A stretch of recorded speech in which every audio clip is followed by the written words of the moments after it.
আকাশবাণী শিলচর আঞ্চলিক সংবাদ পড়ছি মৌসুমী ধর। আজকের বিশেষ খবর হলো কৃষিজাত সামগ্রীর গুণগত মান বৃদ্ধির জন্য বিজ্ঞানীদের কৃষকদের সঙ্গে প্রত্যক্ষ যোগাযোগ রাখতে কেন্দ্রীয় কৃষি ও কৃষক কল্যাণ মন্ত্রী শিবরাজ সিং চৌহানের আহ্বান। আসামের যানবাহন কর আরোপ ব্যবস্থার সরলীকরণ সহ বেশ কয়েকটি গুরুত্বপূর্ণ বিষয় সম্পর্কে পরিবহন বিভাগের উচ্চপদস্থ আধিকারিকদের সঙ্গে পরিবহন মন্ত্রী কেশব মহন্তের আলোচনা। বিভিন্ন প্রজাতির সাপ রাজ্যের জৈব বৈচিত্র্যকে সমৃদ্ধ করে আসছে বলে বিশ্ব সর্প দিবসে মুখ্যমন্ত্রী ড হিমন্ত বিশ্ব শর্মার মন্তব্য এবং অস্ট্রেলিয়া সফরের জন্য ঘোষণা করা ভারতীয় মহিলা ক্রিকেটের এ দলে আসামের উমা ছেত্রীর স্থান লাভ। এবারে বিস্তারিত খবর।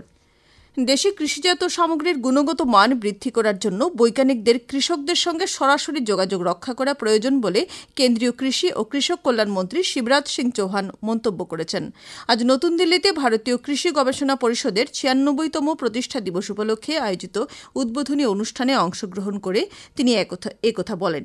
শ্রী চৌহান বলেন যে কৃষকদের উপার্জন দ্বিগুণ বৃদ্ধি করার লক্ষ্যে উপনীত হতে কৃষির সঙ্গে জড়িত সবার ঐক্যবদ্ধভাবে কাজ করে যাওয়া উচিত। বিশেষ করে কৃষি বিজ্ঞানী বিশ্ববিদ্যালয়, কলেজ, কৃষি বিজ্ঞান কেন্দ্র ইত্যাদির এই বিষয়ে গুরুত্ব আরোপ করা প্রয়োজন বলে তিনি মন্তব্য করেন। কেন্দ্রীয় সরকার রাজ্য ও কেন্দ্রশাসিত অঞ্চলের পুলিশ চৌকি ও পুলিশ বিভাগের নিয়ন্ত্রণাধীন স্থানসমূহ সাক্ষী পরীক্ষা কেন্দ্র হওয়া উচিত নয় বলে মন্তব্য করেছেন। কেন্দ্রীয় স্বরাষ্ট্র সচিব অজয় ভাল্লা রাজ্যের মুখ্য সচিব তথা কেন্দ্রশাসিত অঞ্চলগুলোতে ইতিমধ্যে এই সম্পর্কে পত্র প্রেরণ করেছেন। ভারতীয় নাগরিক সুরক্ষা সংহিতা ২০২৩-এর অধীনে সব পুলিশ চৌকিকে দৃশ্য, শ্রাব্য, ইলেকট্রনিক মাধ্যমের সহায়তায় সাক্ষী পরীক্ষা কেন্দ্রের স্থান শনাক্ত করার আহ্বান জানানো হয়েছে। উল্লেখ্য, চলতি মাসের প্রথম দিন থেকে ভারতীয় ন্যায় সংহিতা, ভারতীয় নাগরিক সুরক্ষা সংহিতা ও ভারতীয় সাক্ষ্য অধিনিয়ম নামের ৩টি অপরাধ সংক্রান্ত নতুন আইন বলবৎ করা হয়েছে। রাজ্যের পরিবহন মন্ত্রী কেশব মহন্ত আজ আসামের যানবাহন কর আরোপ ব্যবস্থার সরলীকরণ এবং আসাম রাজ্য পরিবহন নিগমের স্থাবর সম্পদসমূহের সুষ্ঠু পরিচালনার বিষয়ে পরিবহন বিভাগের উচ্চপদস্থ আধিকারিকদের সঙ্গে আলোচনায় মিলিত হয়েছেন। দিশপুরে অনুষ্ঠিত এই বৈঠকে আসাম রাজ্য পরিবহন নিগমের অধ্যক্ষ মিশন রঞ্জন দাস, উপাধ্যক্ষ প্রণবজ্যোতি লহকর সহ পরিবহন আয়ুক্ত মেঘনিধি দাহাল এবং আসাম রাজ্য পরিবহন নিগমের সঞ্চালক চিন্ময় ফুকন উপস্থিত ছিলেন।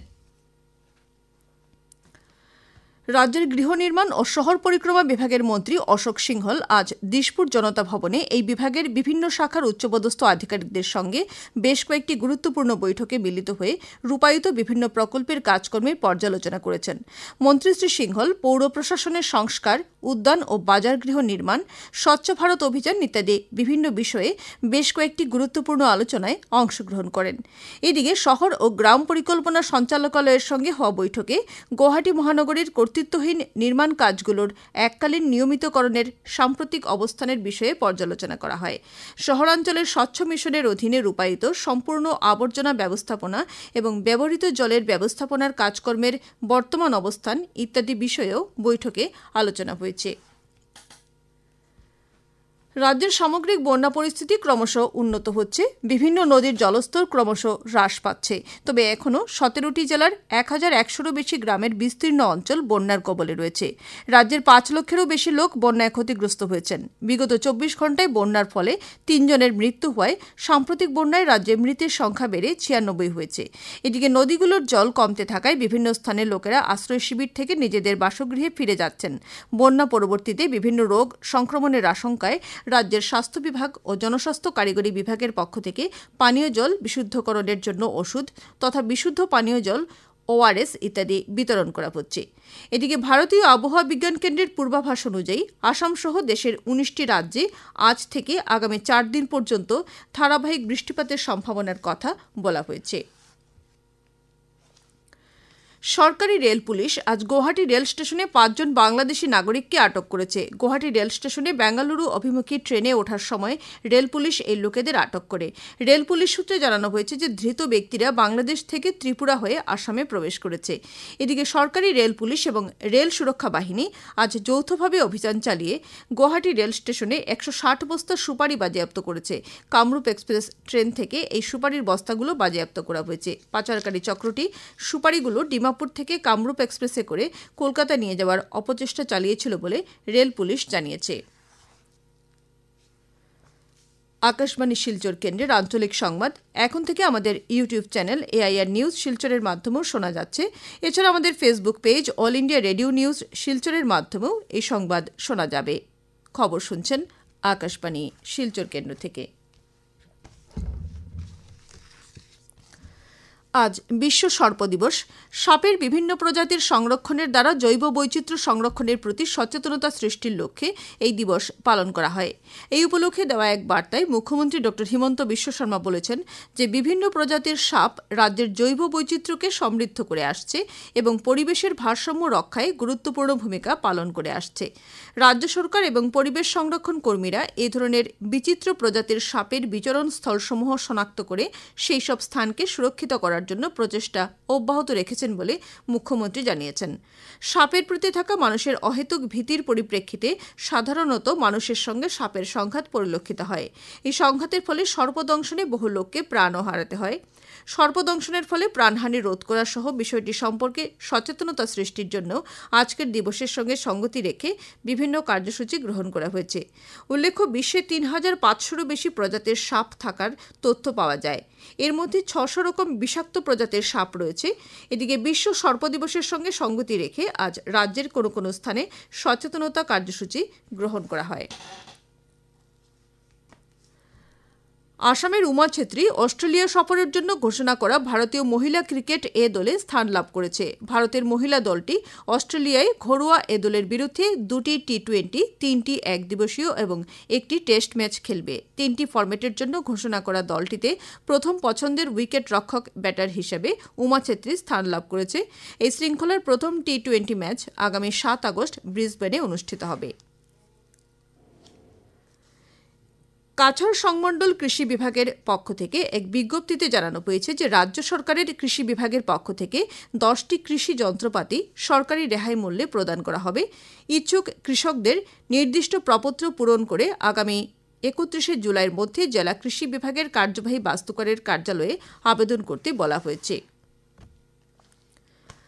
হাইলাকান্দি কৃষি বিভাগের সহকারী কার্যবাহী বাস্তুকার এক বিজ্ঞপ্তিতে জানিয়েছেন যে কৃষি বিভাগে ট্র্যাক্টর, পাওয়ার টিলার সহ অন্যান্য কৃষি যন্ত্রপাতি রেহাই মূল্যে বণ্টনের জন্য কৃষকদের কাছ থেকে দরখাস্ত আহ্বান করা হয়েছে। ইচ্ছুক কৃষকদের আগামী 1 আগস্টের মধ্যে নির্দিষ্ট প্রপত্র পূরণ করে হাইলাকান্দি কৃষি বিভাগের সহকারী কার্যবাহী বাস্তুকারের কার্যালয়ে জমা করতে বলা হয়েছে। বিশদ বিবরণ কৃষি বিভাগের কার্যালয়ে পাওয়া যাচ্ছে। প্রতিরক্ষা ক্ষেত্রে রপ্তানি হ্রাস করা সহ স্বনির্ভরতার ক্ষেত্রে উৎসাহ যোগানোর উদ্দেশ্যে 346 ধরনের সামগ্রী বিশিষ্ট পঞ্চম ইতিবাচক সূচি কেন্দ্রীয় সরকার প্রকাশ করেছে। এর মধ্যে 1000 কোটিরও বেশি টাকার আমদানি মূল্যের হারে বিভিন্ন যন্ত্রাংশ, কাঁচামাল ইত্যাদি রয়েছে। প্রতিরক্ষা মন্ত্রণালয় থেকে জানানো হয়েছে যে এই সামগ্রীসমূহ কেবল ভারতীয় শিল্পগুলি থেকেই ক্রয় করা হবে। মন্ত্রণালয় একই সঙ্গে বিগত 3 বছরে 12,300-রও বেশি ধরনের সামগ্রী স্বদেশীকরণ করা হয়েছে বলে জানিয়েছে। এর ফলে প্রতিরক্ষা ক্ষেত্রে সরকারি কোম্পানিসমূহ ঘরোয়া বিক্রেতাকে মোট 7,500 কোটিরও বেশি টাকার ফরমাইশ দিয়েছে। করিমগঞ্জ পূর্ত বিভাগের পাথারকান্দি ও রামকৃষ্ণনগর টেরিটোরিয়াল সড়ক শাখার কার্যবাহী বাস্তুকার এক বিজ্ঞপ্তিতে ছেড়ঝেড়ি বাজার সড়ক থেকে লঙাই ফরেস্ট বিট কার্যালয় পর্যন্ত লঙাই নদীর ওপর নির্মীয়মান আরসিসি ফুট ব্রিজের ওপর বা নিচ দিয়ে জনসাধারণের সব ধরনের চলাচল পুনরাদেশ না দেওয়া পর্যন্ত বন্ধ থাকবে বলে জানিয়েছেন। করিমগঞ্জ যোগাসন ট্রেনিং সেন্টারের 16 বছর পূর্তি উপলক্ষে সম্প্রতি বরাক উপত্যকা ভিত্তিক যোগাসন স্পোর্টস প্রতিযোগিতা করিমগঞ্জ জেলা গ্রন্থাগার প্রেক্ষাগৃহে অনুষ্ঠিত হয়েছে। প্রতিযোগিতায় বিভিন্ন বিভাগে 6 বছরের নিচে এবং 60 বছরের ঊর্ধ্বের মোট 500-রও অধিক প্রতিযোগী অংশগ্রহণ করেছেন। শেষ করার আগে খবরের বিশেষ বিশেষ অংশগুলো আরও একবার। কৃষিজাত সামগ্রীর গুণগত মান বৃদ্ধির জন্য বৈজ্ঞানিকদের কৃষকদের সঙ্গে প্রত্যক্ষ যোগাযোগ রাখতে কেন্দ্রীয় কৃষি ও কৃষক কল্যাণ মন্ত্রী শিবরাজ সিং চৌহানের আহ্বান। আসামের যানবাহন কর আরোপ ব্যবস্থার সরলীকরণ সহ বেশ কয়েকটি গুরুত্বপূর্ণ বিষয় সম্পর্কে পরিবহন বিভাগের উচ্চপদস্থ আধিকারিকদের সঙ্গে পরিবহন মন্ত্রী কেশব মহন্তের আলোচনা। বিভিন্ন প্রজাতির সাপ রাজ্যের জৈব বৈচিত্র্যকে সমৃদ্ধ করে আসছে বলে বিশ্ব সর্প দিবসে মুখ্যমন্ত্রী ড. হিমন্ত বিশ্ব শর্মার মন্তব্য এবং অস্ট্রেলিয়া সফরের জন্য ঘোষণা করা ভারতীয় মহিলা ক্রিকেটের এ দলে আসামের উমা ছেত্রের স্থান লাভ। আঞ্চলিক সংবাদ আজকের মতো শেষ হল। পরবর্তী সংবাদ আগামীকাল সকাল 7:35 মিনিটে।